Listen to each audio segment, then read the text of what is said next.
lose yourself in a good book. The Bord Gáis Energy Book Club. Now, the shortlist for this year's Bord Gáis Energy Book Awards was announced yesterday with a calibre of talent on display, proving that Irish writing is as vibrant as ever.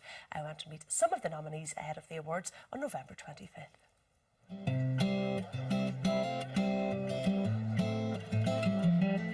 We are here at the Bord Gáis Energy Theatre, surrounded by a wealth of Irish talent, because the shortlist for the Irish Book Awards is about to be announced. Let's see who made the cut. Bert, a significant day in the Irish Book Awards, the announcement of the shortlist. The awards, the Irish Book Awards, brings together all the categories in the publishing spectrum. So you get children's authors, cooking writers, sportsmen, novelists, the whole spectrum. And what do you think of the calibre of the writers in the shortlist this year?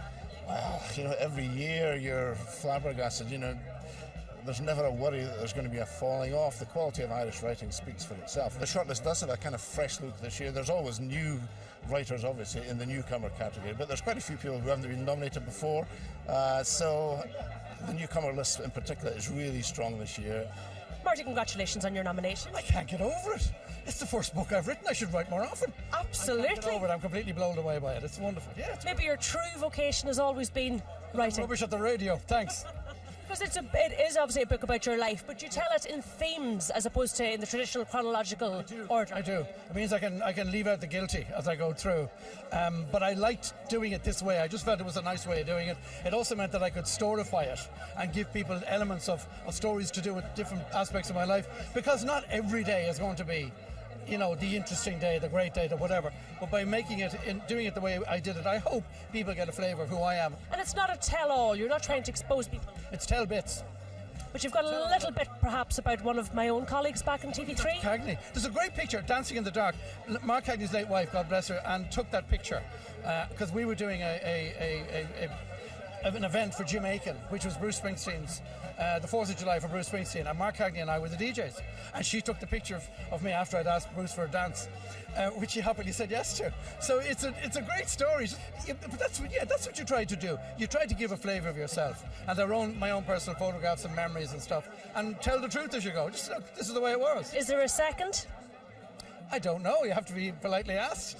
Henry, the announcement's just about to begin, but congratulations, you've been shortlisted. Yes, Karen, absolutely delighted. Obviously, there's a lot of very good sports books out there, as there is every year, I suppose, and I'm very interested. So it's a bit surreal to be nominated, but I'm absolutely delighted.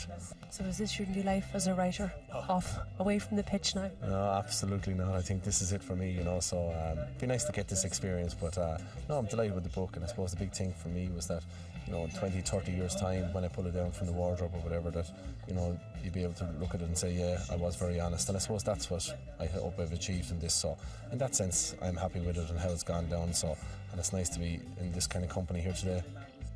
Cecilia, how do you do it? Oh, how do I do it? It's very easy. I go to a little room, sit all by myself and write. This is the hard part. I'm so honoured. This is probably, what is this, my 10th? I think it's my 10th nomination or my 9th nomination. And I won last year. And so to be nominated the following year is such, it's really exciting. It's really exciting.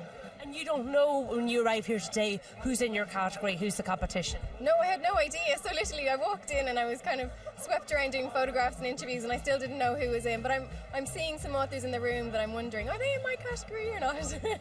Tell me, where did the inspiration for this particular novel? The one thing I noticed about your novels, they always have some little quirk, some little story to pull people in. It came from that expression, I've lost my marbles, which is something that I say a huge amount. and so I decided to write a short story called The Woman Who Lost Her Marbles, and it was going to be a quirky story about a woman who actually physically had to go and find her marbles. And then the more I thought about it, the more I realised, this isn't a short story, it's large. I got lost in the whole world of marbles. I thought it was a beautiful setting for a novel, and so it became a father-daughter story about a young woman who has to go find the missing marbles from her father's collection, and through shining a light on him and his life, she's learning a lot about herself, and she discovers he's had a secret life, and he is not the man she thought that he was. So it's different, and it's kind of refreshing for me, and it's a new voice, because it's told from the perspective of the daughter and the father. Do you find the writing process difficult? No, I don't. I mean, obviously there are days that aren't don't always go really as well as others. But that's my happy time when I'm writing. I really feel very free. Everything flows quite well, and it's my happy place. Well, congratulations, hugely popular with our viewers, I know. A prolific writer, well done. Thank you so much. Joe Duffy, Children of the Rising, a huge success. Congratulations. Yeah, it's been surprising. It's been number one now since it came out nearly a month ago, so I'm quite taken aback. It began as a project to name and tell the life stories and even find out the number of children who were killed during that week in 1916, and it turned into a book. You had to be a writer, obviously, for this, but really you had to be a historian to start this all off. The hardest part was the research. But it was all worth it because you have your nomination, and the easiest part, Ciara, was being interviewed by you for Ireland AM. Hello. Doesn't get any better than this. you can write and you can charm. What skills? Thanks, Joe. The Irish Book Awards take place on Wednesday the 25th of November. Good luck to all of the nominees.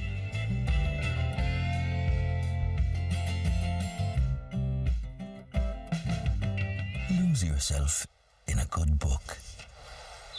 The Bord Gáis Energy Book Club.